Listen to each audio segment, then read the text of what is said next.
할렐루야. 할렐루야. 약속의 성취이신 예수 그리스도라는 제목으로 하나님의 말씀을 전하겠습니다. 우리가 가지고 있는 성경책에는 하나님의 약속이 기록되어 있습니다. 그래서 구약은 옛 약속이고요. 신약은 새 약속입니다. 옛 약속과 새 약속이 기록되어 있는 책이 바로 우리가 가지고 있는 성경책이죠. 그러면 신구약 성경은 과연 무엇을 약속하고 있을까요? 크게 5가지 나눌 수 있습니다.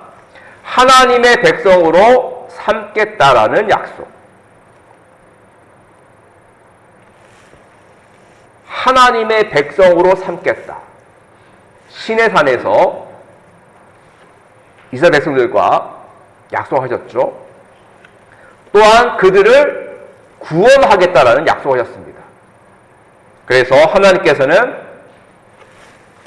애굽에 종살이하고 있던 이스라엘 백성들을 구원하셨죠. 또 바벨론 포로생활하고 있던 이스라엘 백성들을 구원하셨습니다. 그리고 또한 우리들을 죄와 사망에서 구원하셨습니다. 이것이 바로 하나님의 약속이었죠. 그리고 하나님께서는요, 이스라엘 백성들에게 좋은 땅을 주겠다라고 약속하셨습니다. 젖과 꿀이 흐르는 가나안 땅을 주시겠다라고 약속을 하셨죠. 그리고 그들에게 또한 말씀하셨습니다. 기쁨을 주시겠다. 세상이 알 수도 없는 참된 기쁨과 평안을 주겠다라고 약속하셨죠. 그리고 또 하나님께서는요, 새로운 왕, 참된 왕을 보내주시겠다라고 약속하셨습니다. 하나님께서는 그렇게 약속하시고 그 말씀을 이루셨고 지금도 이루고 계시며 그리고 앞으로 마지막 날 그 약속을 완성하실 것입니다. 믿으십니까? 오늘 함께 구약과 신약의 말씀을 살펴보면서 하나님께서 어떻게 약속하시고 그 말씀을 성취하셨는지, 그리고 지금도 어떻게 이루고 계신지, 마지막 날에는 어떻게 완성하실지 함께 살펴보도록 하겠습니다. 자, 오늘 먼저 구약의 말씀 스가랴 2장 1절 2절 말씀 같이 읽도록 하겠습니다. 시작. 내가 또 눈을 들어본즉 한 사람이 측량줄을 그의 손에 잡았기로 내가 어디로 가느냐 물은즉 그가 내게 대답하되 예루살렘을 측량하여 그 너비와 길이를 보고자 하노라 하고 말할 때에. 아멘. 스가랴 선지자는요, 이스라엘 백성들이 바벨론 포로 생활을 마치고 해방되어 예루살렘으로 돌아왔을 때 바로 그때 활동한 선지자입니다. 포로기 예언자라고 그렇게 말합니다. 바벨론에서 돌아온 이스라엘 백성들이 가장 먼저 한 것이 무엇이었죠? 가장 먼저 한 것이 성전 건축이었어요. 바벨론의 공격을 받아서 성전이 무너졌지 않습니까? 그래서 성전을 지으려고 했습니다. 스룹바벨과 함께 성전을 건축했습니다만 중간에 멈추고 말죠. 사마리아인들과 이방 민족들이 방해를 해요. 그래서 결국 공사가 멈추어졌고 이것을 안타깝게 여긴 스가랴 선지자와 학개 선지자는 성전을 다시 지읍시다. 낙심하지 마시고 절망하지 마시고 다시 힘을 내서 하나님의 성전을 지읍시다라고 외쳤어요. 그것이 바로 스가랴 선지자가 했던 일입니다. 그래도 어느 날 스가랴 선지자는요, 환상 중에 한 사람, 천사죠, 한 사람을 보게 되는데 그 천사가 뭘 들고 있었다 그랬죠? 무엇을? 측량줄. 길이와 넓이를 재는 그 측량줄을 들고 있는 거예요. 측량줄을 들고 있는 천사를 만나게 되었고, 이 측량줄에 어떤 의미가 있다고 그랬죠? 바로 황폐하고 낙후된 예루살렘이 다시 새로워진다는 의미가 있는 거예요. 측량줄을 가지고 뭐 합니까? 건축하고 건설하고 보수할 때 측량줄 가지고 하지 않습니까? 그러니까 하나님께서는요, 그 환상을 통해서 스가랴 선지자에게 말씀하신 거예요. 지금 황폐하고 낙후되어 있는 예루살렘이 다시 좋아지게 된다는 거예요. 새로워지게 된다는 것이죠. 발전이 된다는 거예요. 자, 그럼 어떻게 새로워질까요? 3절, 4절에 그 내용이 나와 있는데, 또 다른 천사가 나와서 이렇게 말합니다. 4절 같이 읽겠습니다. 시작. 이르되 너는 달려가서 그 소년에게 말하여 이르기를 예루살렘은 그 가운데 사람과 가축이 많음으로 성곽 없는 성읍이 될 것이라. 이렇게 또 다른 천사가 예언을 했던 거예요. 무슨 말입니까? 앞으로 이제 예루살렘이 인구가 많아진다는 거예요. 인구도 많아지고 가축 때문에 거리를 측량할 수 없을 정도로 거대한 도시로 변화가 된다는 것이죠. 인구 면에서나 경제 면에서나 큰 나라가 될 것이라는 그런 예고였던 것입니다. 다시 말하면 이스라엘이, 예루살렘이 회복되고 번성할 것이라는 거예요. 자, 그리고 5절 말씀에 보면요, 이런 말씀이 있어요. 하나님 말씀하셨는데, 내가 불로 둘러싼 성곽이 되며 그 가운데에서 영광이 될 것이라고 말씀하셨습니다. 에덴 동산을 지키는 화영검과 같이 불로 둘러싼 성곽, 하나님께서 그 이스라엘을, 예루살렘을 불로 둘러싸시고 지키시고 보호하신다는 거예요. 하나님이 그 예루살렘에 임재하셔서 그들과 함께 하시며 그들을 친히 불로 지키는 방패와 수호자가 되신다는 선언을 스가랴 선지자에게 하신 것입니다. 그래서 이렇게 말합니다. 10절 같이 읽을까요? 시작. 여호와의 말씀에 시온에 따라 노래하고 기뻐하라. 이는 내가 와서 내 가운데에 머물 것임이라. 아멘. 이스라엘이 죄를 짓고 우상 숭배할 때 하나님은 이스라엘을 떠나셨어요. 결국 이스라엘은 망했죠. 바벨론에게 패망해서 포로 생활을 했습니다. 70년간 포로 생활을 했어요. 그런데 이제 돌아왔고, 이제 하나님께서도 다시 돌아오시겠다는 거예요. 내가 너희들과 함께 하겠다. 내가 너희들을 도와서 이스라엘이, 예루살렘이 새로워질 것이고, 회복될 것이고, 번성할 것이고, 좋아질 것이다. 그래서 너희들은 기뻐하고 즐거워하게 될 것이다. 내가 너희들과 함께함으로 말미암아 영광의 주가 될 것이고 너희들은 영광의 백성이 될 것이라고 말씀하신 것입니다. 사랑하는 성도 여러분, 오늘 주시는 이 말씀이 우리들에게 주시는 하나님의 레마의 말씀이 되시기를 간절히 기원합니다. 신약에서 말씀은 헬라어로 두 개가 있어요. 로고스가 있고 레마가 있습니다. 로고스는 기록된 하나님의 말씀이고요. 레마는 지금 나에게 하나님이 직접 하시는 말씀입니다. 오늘 이 말씀을 우리들에게 레마의 말씀으로 다가오기를 간절히 기원합니다. 이 말씀에 의거해서 우리는 이렇게 말할 수 있습니다. 우리의 가정, 우리의 교회, 우리나라와 민족은 다시 새로워지고 회복되고 번성하고 부흥하게 될 줄로 믿습니다. 믿으십니까? 아멘. 아멘.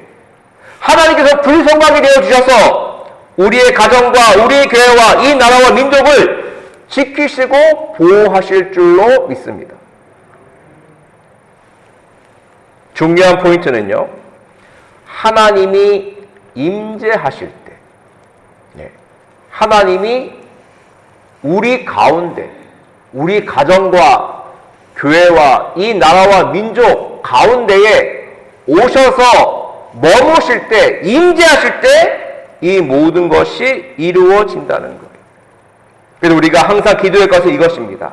하나님 임마누엘의 하나님, 우리와 함께 하시겠다 하신 하나님, 우리 가정에 임재하여 주시옵소서.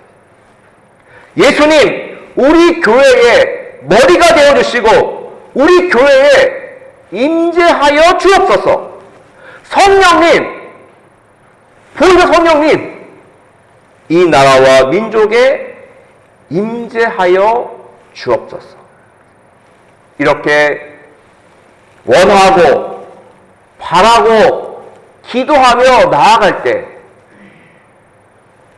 스가랴가 하셨던 말씀처럼 우리 주님은 우리 가정과 우리 교회와 이 나라와 민족에 임하시게 될 줄로 믿습니다. 자, 이어서 스가랴 2장 11절 말씀 보시면요, 자, 하나님께서 뭐라고 하셨냐면 예루살렘이 그냥 단순히 유대인들만 있는 그런 예루살렘이 아니라 모든 나라 모든 백성들이 몰려와서 함께 하나님을 섬기는 그러한 예루살렘이 될 것이라 고 말씀하신 거예요. 11절에 많은 나라가 어떻게 된다고 했습니까? 여호와께 속하여 내 백성이 될 것이고 나는 그 가운데에 머물 것이라고 말씀하셨어요. 예루살렘에는 유대인뿐만 아니라 이방인들도 와서 함께 하나님을 섬기는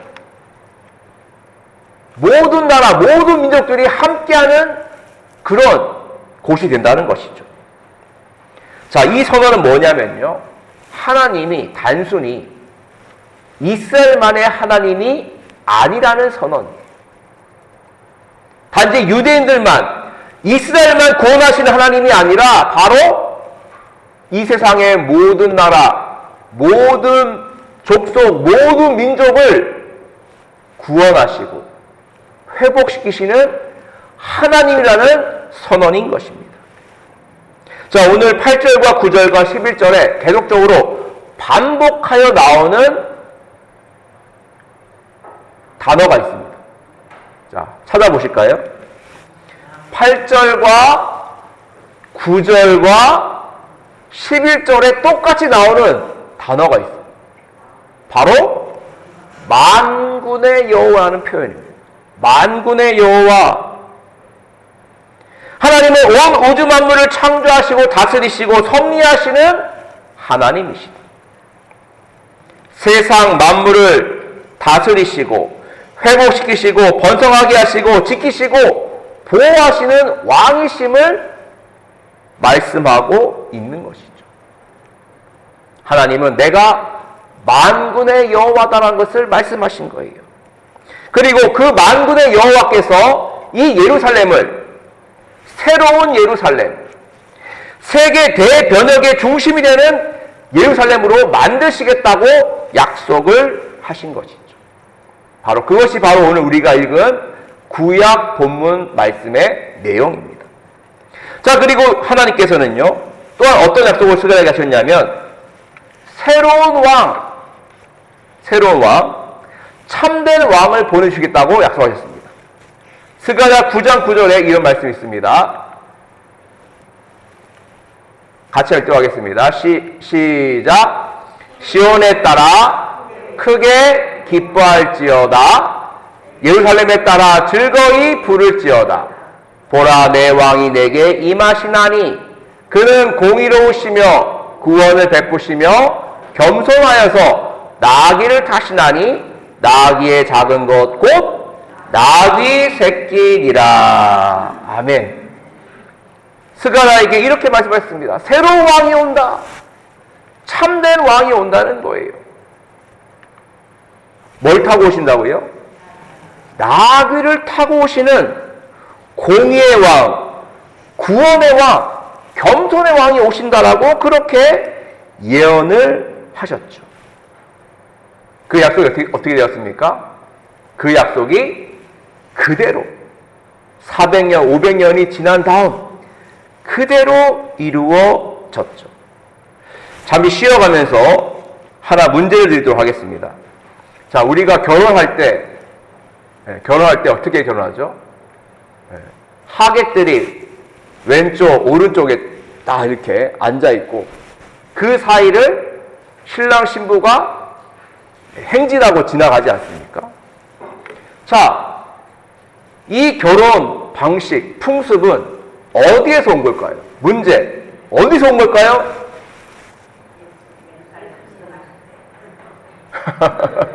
어렵죠, 문제가. 일단 이 풍습은 서양에서 왔고요. 자, 그 서양은 어떻게 시작되었느냐? 신학자들과 인문학자들이 이렇게 말합니다. 고대 근동의 계약법에서 시작되었다는 거예요. 고대 근동의 계약법. 그렇게 보고 있습니다. 자, 창세기 15장을 보면 하나님과 아브라함이 계약을 맺는 장면이 나와요. 한번 볼까요? 자, 창세기 15장 17절 말씀 보시면 하나님과 아브라함이 계약을 맺으면서, 언약을 맺으면서 이렇게 계약을 맺습니다. 동물들을 반으로 잘라라. 그래요. 반으로 잘라라. 그리고 쪼개서 이렇게 거리를 두고 그 사이로 횃불이 지나갑니다. 이것을 구약의 횃불 언약이라고 하는데요.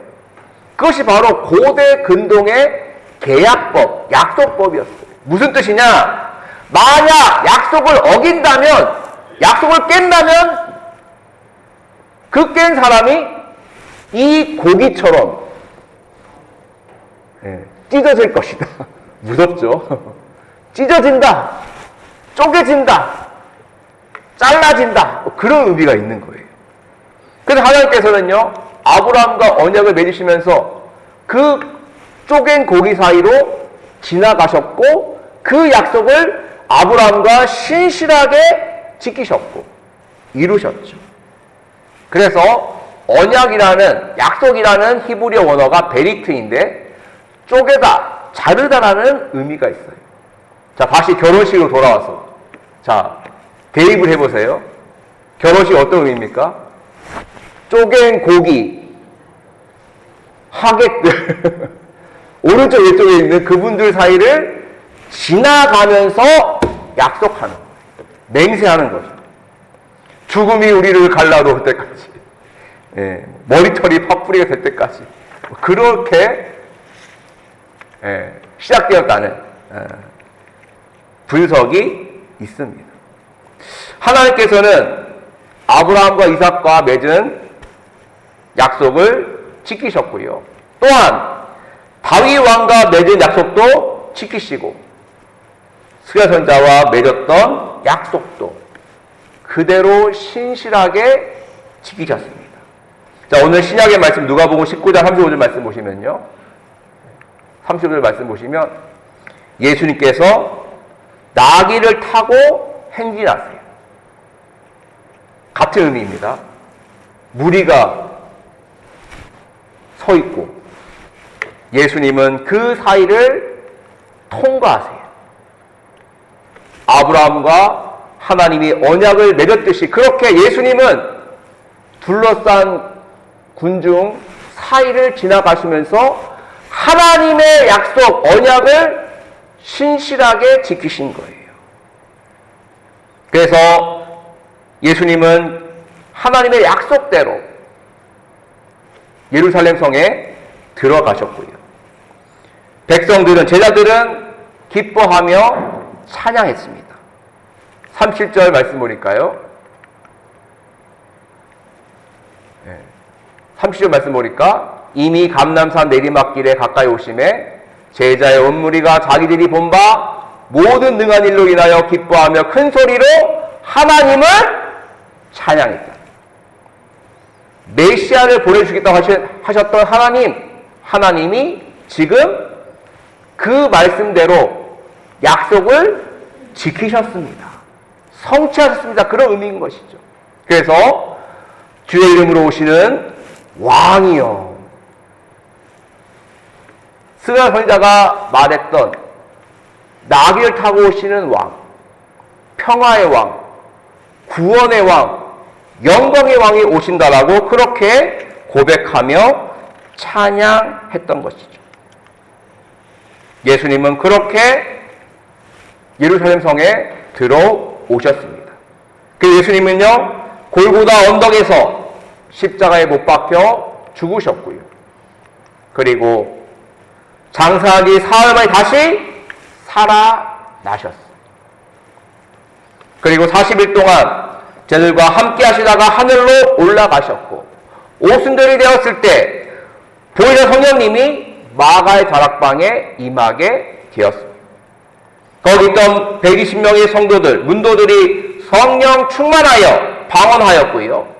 그 제자들은 밖으로 나가서 예수님이 십자가에 죽으셨다가 살아나셨습니다라고 외치기 시작했습니다.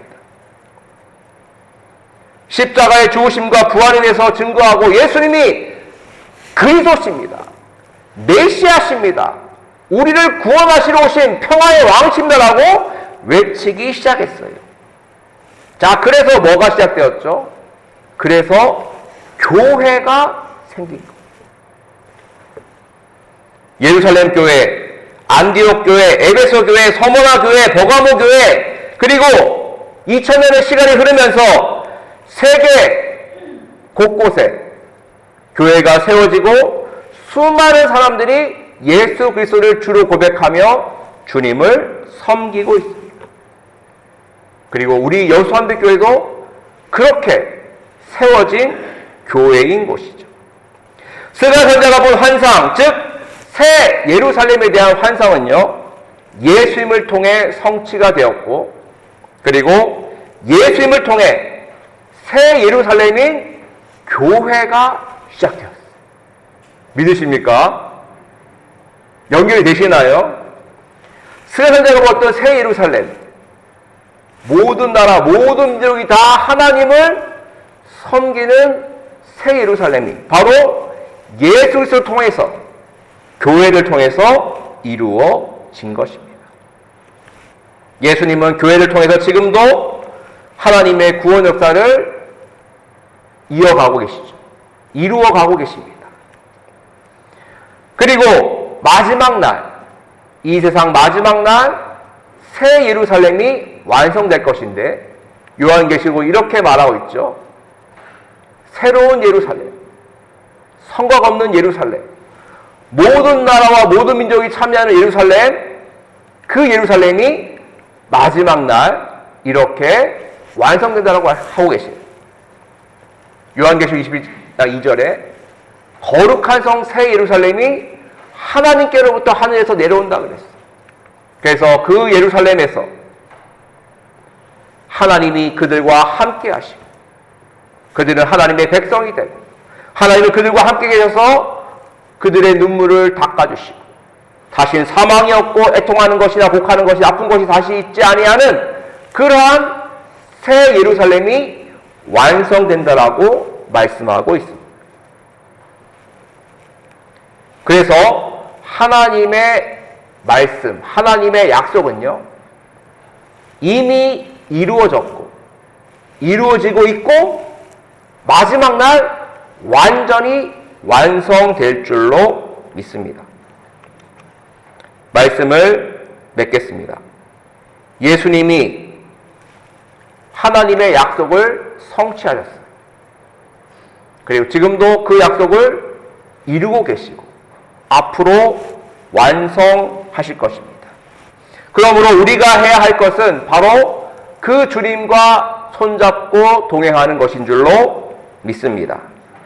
세상을 구원하기 위해 지금도 일하시는 예수님, 그분의 손을 꼭 붙잡고 주님과 함께 가장 귀한 삶, 복음을 전하는 삶, 주님의 뜻을 이루어가는 그런 삶을 사는 것이 하나님의 뜻인 줄로 믿습니다. 새 예루살렘의 신랑이 되신 예수님, 그 예수님을 기다리고 만날 우리 모두가 되기를 간절히 기원합니다. 오늘 말씀을 맺으면서 우리 아까 불렀던 찬양 하나 다시 한번 부르겠는데요. 가장 귀한 삶 부르시면서 다시 한번 다짐하고 결단하는 시간 되기를 바랍니다. 함께 찬양하겠습니다.